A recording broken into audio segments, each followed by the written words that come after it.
This is our last chance to make our voices heard with our New York State legislators. We just hope they're listening this time. Patient advocates joined Assembly Leader Peter Rivera to call on the legislature to act before the end of the session. Advocates want them to approve a bill to ensure Medicaid recipients continue to have access to much-needed drugs prescribed by their physicians. The right of a doctor, the right of a prescriber to be able to decide which is the best medication for his patient.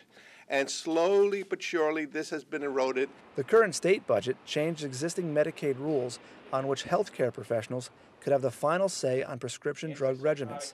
The advocates, representing more than a dozen groups, say doctors and the patients must have the final say in the right regimen. We need to make sure that the relationship between the patient and the doctor is preserved so that people can find the right kinds of treatment for their specific conditions. A bureaucrat with limited medical knowledge, if any, and certainly little or no perception of my uniqueness, previous drug intolerances, and serious adverse event history has absolutely no business being part of my treatment team, much less making critical, potentially life-altering decisions on my behalf, period.